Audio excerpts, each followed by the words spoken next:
in Paris renting. Oh, la, la, la, la, la. The apartment visiting process is in Paris it is wild. The first time I rented my apartment in France, I had no idea what I was doing. I made so many mistakes that caused so much delays that I had to really learn what the process was. Renting can be quite difficult for foreigners, especially if you coming from a whole different rent background, because the rental process in France can be very, very long and full of admin stuff because c'est la France, are we not in France? I've gone through many different rental situations in France. So I've rented studios, I've rented one bedrooms, I've done roommating or colocation, as it's often called in France. I've done au pair. I've also rented like my own place with multiple bedrooms. I've rented in the city center. I've rented outside of the city center.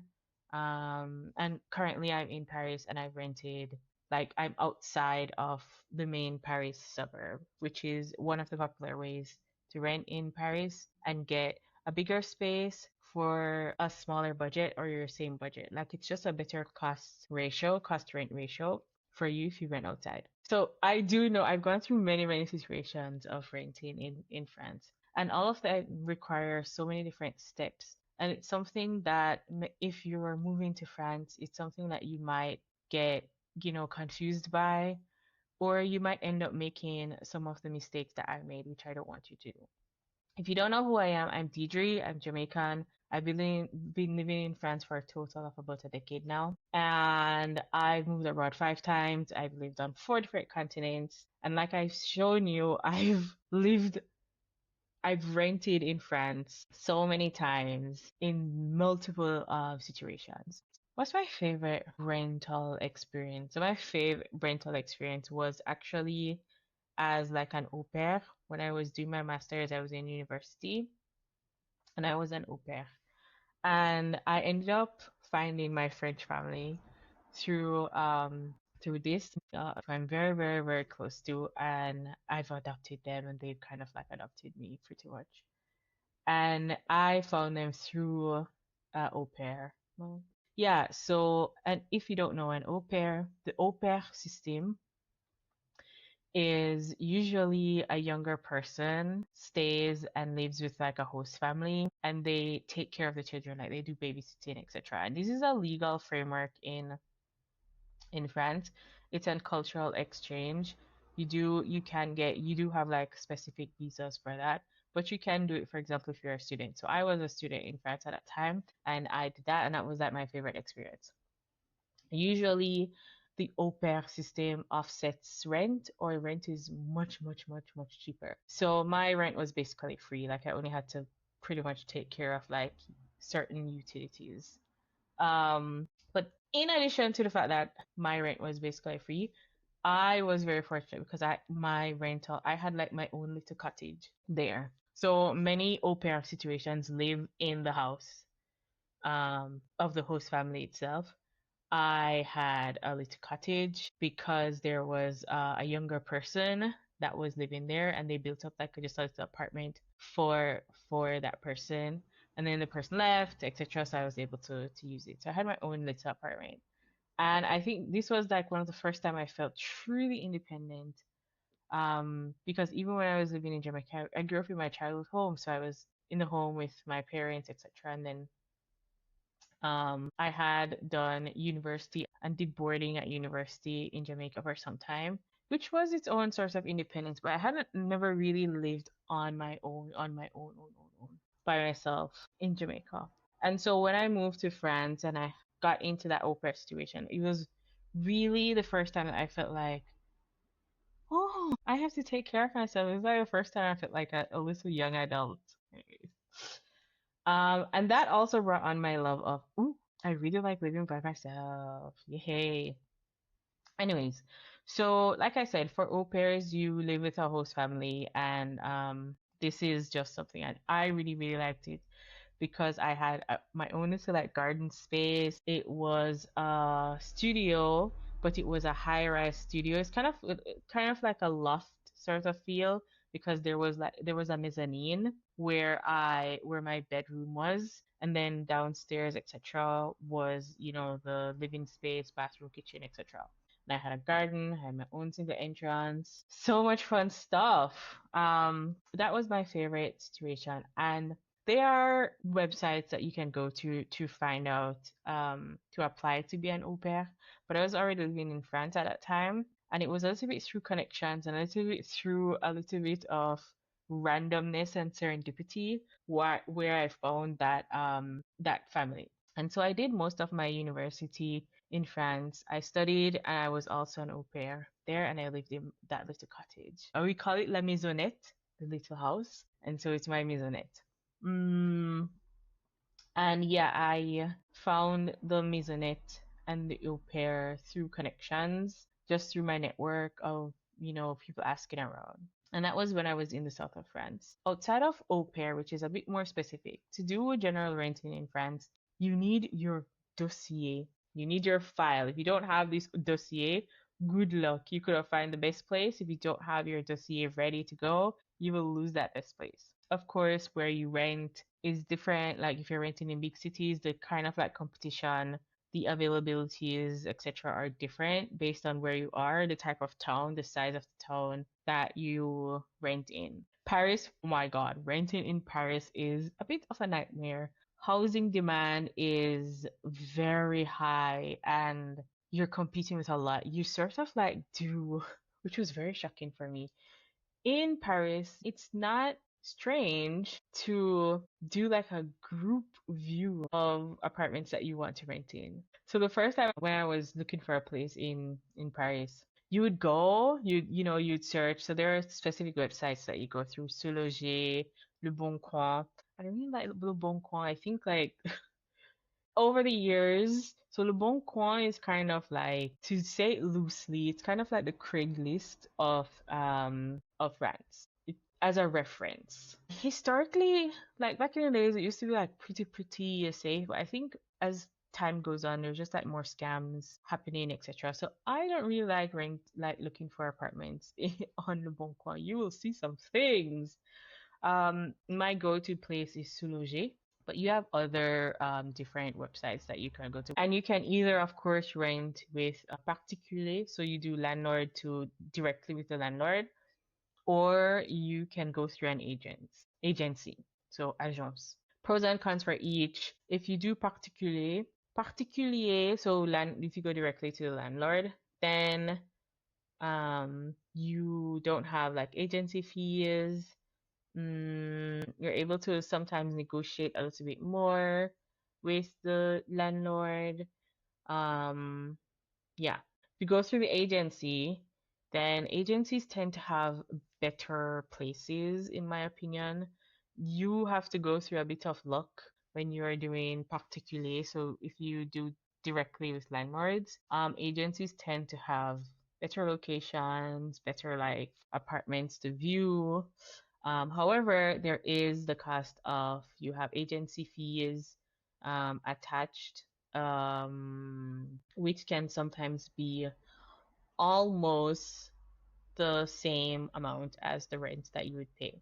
And then, of course, you have like the other deposits and things that you have to do. So, really, the way that you want to start the rental process in France comes down to like those two ways, especially if you're just moving to France. And it really depends. You also have websites for each. So Souloger, you can see both. You have, what is it called, particulier to particular to particular. There are websites for just when you want to only deal with landlords as well. Anyways, renting in Paris. So I prefer going through an agency. Because it's just more convenient, and again, I have access to better, in my opinion, better apartments. I don't have to do a lot of the hunting and negotiation. It's a little bit more straightforward. Um, yeah, I just prefer it. It's just simpler for me. I will just pay the agency fees. It's okay. And then oftentimes, if you move and you move within the same agency, sometimes you have like discounts and stuff like this. In Paris, renting.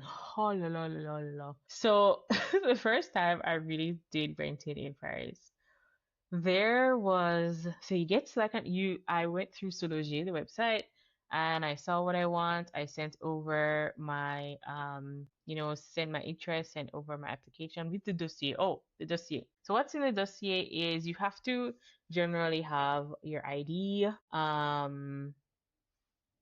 what's in the dossier? Let me search for it. French rental dossier. Yeah, you generally need to have proof of identity in the dossier for your rental dossier. You need to have your proof of identity. So your passport, visa, whatever, right? Titre de séjour. Then you need, of course, proof of income. So you need salary. So either an employment letter or probably both. But they tend to they often ask for your last 3 months payslip. So if you don't have a payslip as yet, that is a little, excuse me, that is a little bit difficult to rent in Paris or to rent in France in general. But yeah, you definitely need to show proof of income and employment, and they want an employment contract, and it needs to be validated, meaning you are not in your probation period, you're not in your trial period. CDI validé is the preferred option, and in Paris, if you don't have a CDI validé, good luck. Good luck. So essentially, your first like 4 months in your new job in Paris, you will not be able to rent anywhere in a permanent way. Like, I don't never say never, but it feels like it's next to impossible. You have to be like super duper balanced. Super duper lucky, I mean. Yeah, and also in your dossier, you need sometimes they will ask for your tax records. So your most recent tax notice to say that you've paid your taxes. And that can get a little bit tricky if you are a foreigner, and each country does taxes differently. And so, like, for example, in Jamaica, like, we don't really declare taxes in such a regulated, systematic way like you would do in France. And so to be like, oh, hey, I need a copy of my tax records. It's not, yeah. Anyways, it's a little bit tricky. So it can be tricky depending on your home country where you are and where you're paying taxes and how it's regulated and how it's declared. And so you have to think about that. But yes, they will ask for your tax income records. They also ask for your bank account details, not to see your bank like statement, but they want, it's called the RIB. So it's just your account details. So the account number, the your IBAN, things like this, so that they can request payment for rent via wire transactions instead of like you paying into it monthly. Then the very special thing, you need a garant, the guarantor document, and this is a very complicated process, especially if you're a foreigner. And the French rental system really, really still has this guarantor situation, which I don't really know why they do it. And so the guarantor is somebody that will guarantee the rent. So they will put up and say, hey, I swear to uphold whatever liabilities, outstanding rental balances, etc. for this person, for the person who you're going to rent to, for this person, in the case that they do not cover their rent or any other kind of liabilities that might happen. And landlords want French guarantor. They want French garant. So can you imagine, you're a foreigner, you just went to France, and you're like, yeah, so where's your garant? And you're like, I don't really have one. And they're like, or maybe you do have one. Finally, you have one. You ask your parents, or you find somebody in France, and in like the international community, in the diaspora community, and they're like, oh no, but this person is not French. And you're just like, I'm not French. I just moved here. I don't know any French people. Like, what are you saying? So it's a bit tricky to get a garant. Fortunately, now they have like a stateside kind of like government garant situation. It's age related though, and so I think if you're by the time you're 35, you would have aged out of being eligible to use that system. So you'd have to use one of the other paid garant systems. It's a service You pay, and then that company would act as the garant. They would to so that you can do rent. So now, yes, there are ways around it, and it's a little bit more flexible, but they still want a garant, which is tricky. Although, if your salary is three times the rent, at least three times the rent, you do not normally you do not need to have a garant, and you can skip that process. But it's not always easy to do that, and sometimes landlords will insist, and so you have to like insist and persist and be like, hey, my salary is three times the rent. There is no need for a gown. The gown needs, so your guarantor will need to show their ID, their last three pay slips, their employment contract, their tax notices as well, which is a big ask, right? It's also not a easy thing to ask, to get somebody to be like, hey, hey, sure, I will put my name and my monies on the line for you. In the case that there are any kind of like outstanding rental balances or any kind of like rental liabilities that you, let's say you renege on in the future, I will be okay to pay them off. But yeah, that encompasses your dossier. Truly, you do have to send these, and if you don't send them, if you don't have them, it makes your renting process very difficult, much more difficult in France, and you'll have a lot more hurdles to overcome if you don't have your dossier together. So you need your ID, you need your proof of income, you need your proof of tax payment, tax declarations, and you need a garant.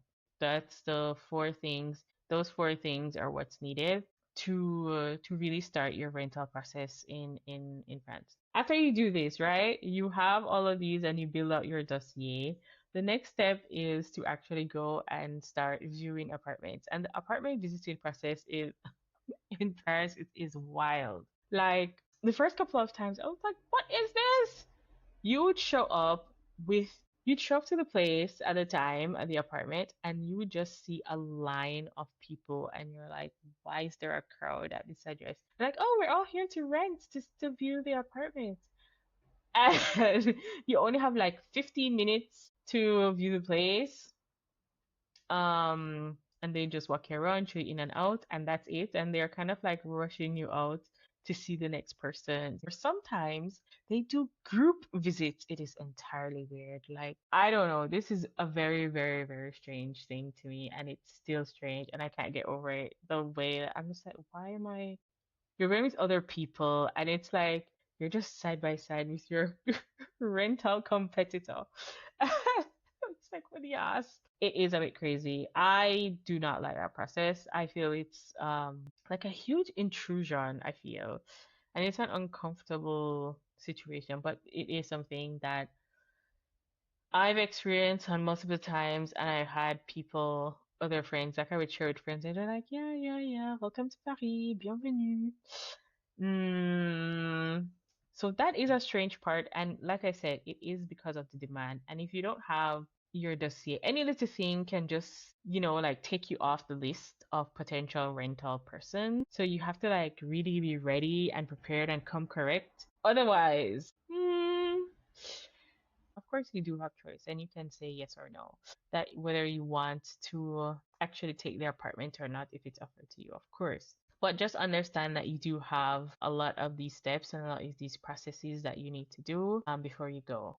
You have to also be aware of scams, and you have to also, I think, some of the red flags is of course scams. Like if it's too picture perfect online on the pictures, you're just like, this might be a little bit scammy.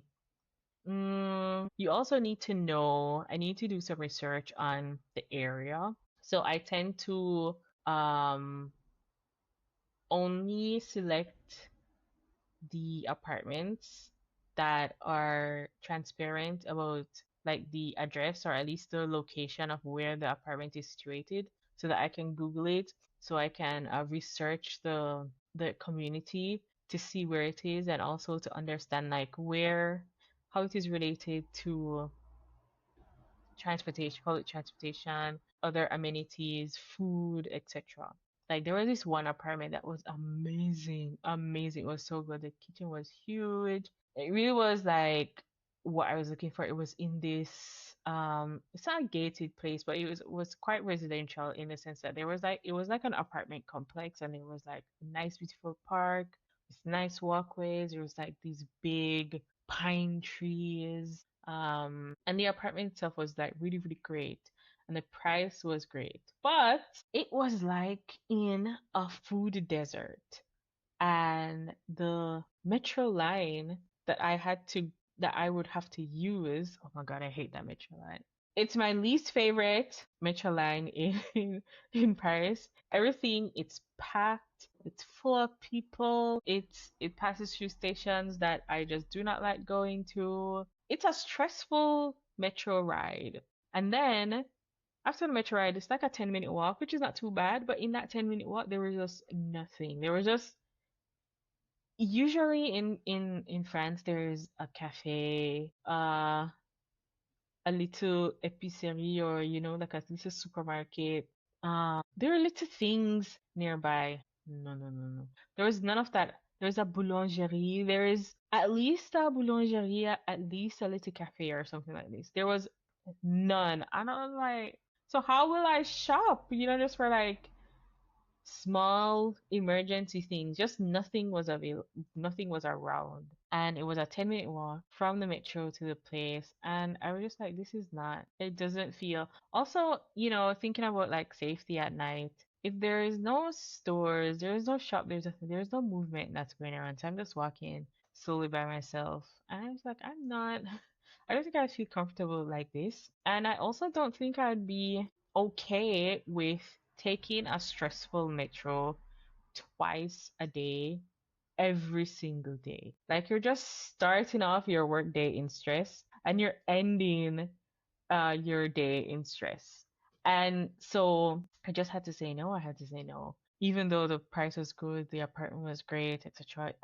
I couldn't because daily life would be depressing. It would be a stressful, depressing mess. And so those are some of the things that you also need to like think about as well when you're renting. It's not just okay, the price and what you need for the apartment. It's also like how will you live your life here when you open the door, when you step through that door? Will you be like, it's good to be home? Or when you step outside, it's like, it's good to be in this neighborhood, etc. Like those things matter and you should pay attention to it. I think like that's one of the biggest red flags, and I think that's one of the biggest things that people overlook. And I make sure to encourage and tell my clients when they're searching for an apartment that these are factors that they should pay attention to, because many times they don't. They're into the stress of they just want to find a place, etc. And I'm like, yeah, but it's not easy to find a place in general, and it's not as simple as you might think to move out. Like you might not want to do the stress of packing up again to move, and what's on the market may not be anything that you want. So make sure you're checking through those things as you go along renting in France. And so yeah, that's kind of like my rental experience in Paris. And if you do not have, like I said, if you don't have your CDI validated, so your work contract validated, but good luck. Nobody, I'm not gonna say nobody, but it will be very, very, very hard to find a permanent long-term rental in Paris, especially.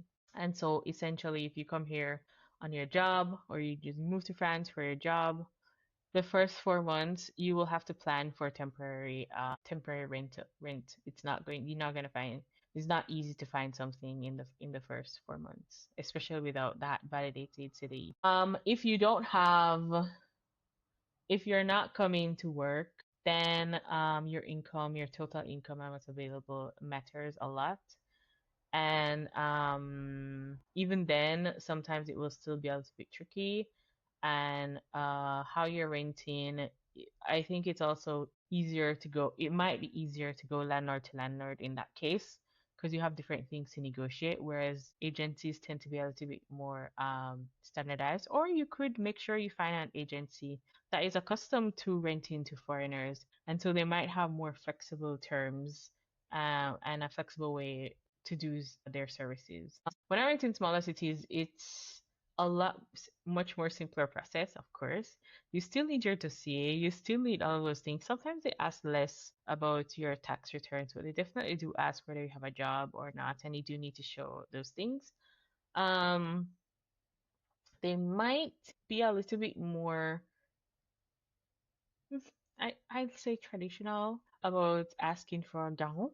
And so you might want a French garant, or if you use the stateside, it's called visal. Or if you use Gamomi, you might have to like educate them a little bit more about that process because they tend to be much more used to a more typical traditional way of renting. In general, I would say on average, Paris rental prices are about 1.5 times, at least 1.5 times more than the rest of France. And then the smaller the town is, the smaller the rent amount is, but you tend to also get bigger space. And so that's also something to pay attention to. And it's also why, for example, when you're in Paris, you live outside of Paris. Because for your same budget, you will definitely get more space. You get more bang for your buck, but then you do have to compromise on commute. And so you probably have a longer commute. Sometimes it might not be as straightforward than if you were renting in Paris. When you rent as well, you also have the état de lieu. So it's like the entry like survey that you do. You do an entry inventory log of the place. So you work through and make sure you work through all of this. If you rent and they don't talk about the état de lieu, red flag, run. You don't want to be there for it. It's going to be a problem when you want to leave. So make sure you walk through the apartment for the état de lieu. Normally, you walk through and you note every single thing that you received in the apartment and the state in which it is. So, like every fork, if you got 7 forks, you write down 7 forks, 4 dinner forks, and 3 breakfast forks or whatever, 3 cups, 2 pots, whatever. Like, write down every single thing, note every single scratch on the wall, take a picture, have video, log every single thing, because then when you're moving out, they're also going to log and to see the difference. Of course, wear and tear is normal and they account for that on the exit. But if you didn't write down, if you didn't note the scratch on the wall at the start, and when you leave, there's a scratch on the wall, you're gonna have to pay for that, or they're gonna take it out of your deposit. So this is what I mean. Like you have to make sure that you do the état de lieu, and I'm pretty sure it's legally required. I'm pretty confident that you are supposed to do that. So if your landlord or the agency is not breaking up the état de lieu, you need to for sure ask for it. And maybe you don't want to rent there. And if they're hesitant, it is a big, big red flag scam. Don't rent at that place. What else? You also want to know when you're renting. This is after like you sign and stuff like this. This is like the next step. You want to know like when is trash day, and might want to check that as well. Where do you go to throw away trash? Um, Recyclables, normal trash, and also glass. And they might have composting. So if you're into composting, they might have a composting bin. You want to know where those things are because you don't want to be walking a mile away or it's in some weird stupid place or they're like, oh, if it's an apartment building, then you have to handle your trash yourself. It's weird. That is weird. So you do need to know like where trash goes and how that works. And also what days are trash days, what days are recycling days. Um, yeah. France is not as strict, in my opinion, about recycling and trash as many other European countries or many other countries that I know of. It's definitely more strict than Jamaica. We do not do recycling well. We are getting better, but we don't do it well. I hope there are actually at least recyclable bins available outside to the public. But anyways, you don't have to do a huge amount of sorting for recycling in France so far. Certain cities have different levels, I think. Um, but yeah, you just need to know where your trash goes. There's one thing I absolutely hate, and it's wooden floors. Like, France, they really like wood floors, and many people do like wood floors, but I absolutely I despise wooden floors. Even though I currently have wooden floors, it's hard. I moved to France. How I don't like wood floors, but I moved to France. That's all you're gonna get. Like they find it very, very super chic, and it's like the thing to have is to have wooden floors, and I do not like them because they are so noisy. It's so noisy. It doesn't matter what you do, it's squeaking and creaking somewhere on the wooden floor. And then it just brings me anxiety because if I'm not on the ground floor, I'm just worried about how much noise I'm making for the downstairs, the person below or above me, because I'm creaking around, walking around on my floors. And of course, you will also have your neighbors as well who are walking around and it's just creaking. It's just creaking and making noise that I do not like.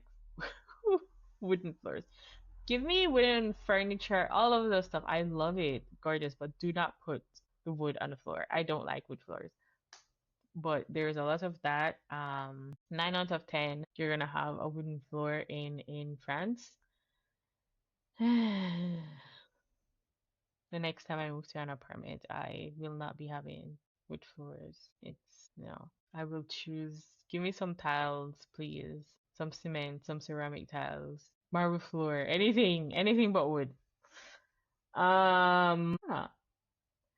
Have I had like weird rental situations? There was one neighbor in the current building where I'm at now, where it could be for medical reasons or not, but they would smoke weed.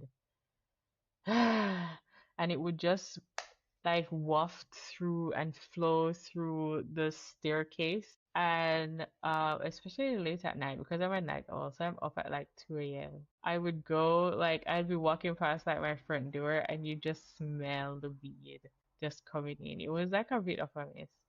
I think perhaps the rest of the neighbors complained and I don't smell it anymore. I don't know if they moved out actually, but I don't smell it anymore. So I don't know. I don't know what happened, but that's kind of like the only thing that I've really had. There was this one time, somebody did call, well, not call, but write an email to me that I get too many deliveries because I prefer that I get my deliveries, like I get my groceries delivered, many times because I don't like supermarket shopping. I do like going to the supermarket, but I don't often like the shopping because sometimes the lights are too much and I'm sensitive to light, and so it's just too much and I get overstimulated, and so I don't go to supermarkets sometimes. And so yeah, they're just like, there are just too many deliveries. Well, rather I have the delivery come up because I do have like a chronic back issue. So I have the delivery, sometimes I have the delivery men come up and they would prefer if I go down to meet them and then take delivery of myself. So that's like something I had to like adjust. Um, I've also been really, really good at, and particular about the neighborhood that I live in. I don't like the hustle and bustle. I don't like to live in the hustle and bustle. I can be close by the hustle and bustle, but I don't want to live in the hustle and bustle. So my neighborhoods tend to be like really, really quiet. And I do prefer sort of like the residential types of neighborhood. But I have lived in the city center before. So when I was living on the east side of France, in the east of France, I lived in like the middle. It was called like hyper centre-ville. And so that's like hyper city center. Like you're like really in the middle of the city center. Like, yeah, and that was really, really great. I actually found like a little quiet corner, like a really quiet corner, like a really quiet spot. It was a pedestrian road, so it didn't have like a lot of cars and etc. And there was like a really famous creperie like next door, and so midday would be very, very noisy because everybody would go to the creperie to have crepes for lunch. It was very, very popular. So I had just had to be between 12 and 2. It got very, very noisy. After that, it was fine. And then the creperie didn't open very late. So by 8 p.m., it was like all quiet again. And so that was kind of like pretty cool. And when you live in South Korea, like of course you're in the city center, so everything is available around you in like a 5 minute distance. Transportation is really, really great. So I really, really enjoyed that. And I was living actually just off the shopping road, the main shopping road in that town. And it was a fight to resist the temptation to do all the shopping. But yeah, it was I was a strong my willpower was strong and I was able to overcome it and I didn't do as much shopping as I could have done. But yeah, again in the city center because it was not for one, it was not in Paris, it was in the east side. It was also in one of the a bit of not the biggest town in that region. Maybe like a mid-sized town. Then rent was much more affordable. And again, I had a bigger space. I also, one cheat sheet that you can do is a cheat code is to rent unfurnished. So you do get cheaper rent to pay, and then you can furnish the place as you want. And there are lots of, you can just go furniture thrifting. And yeah, so like for me, the trade-off is you rent unfurnished, you go thrifting once, you make one big, I don't know, depend everybody spends how much money, but you make one big payment investment into the furniture one time as opposed to having that. So let's say you spend 1,000 to furnish the apartment to your taste, like the general things that you need, the main stuff, the bed, the couch, like the bed, the sofa, the refrigerator, maybe you want like a dishwasher or whatever. Like maybe you spend like 1,000. That's just 1,000 one time. Whereas you might have had an additional 200 euros attached if you rented that apartment furnished by the landlord. And so every month you're paying an additional 200.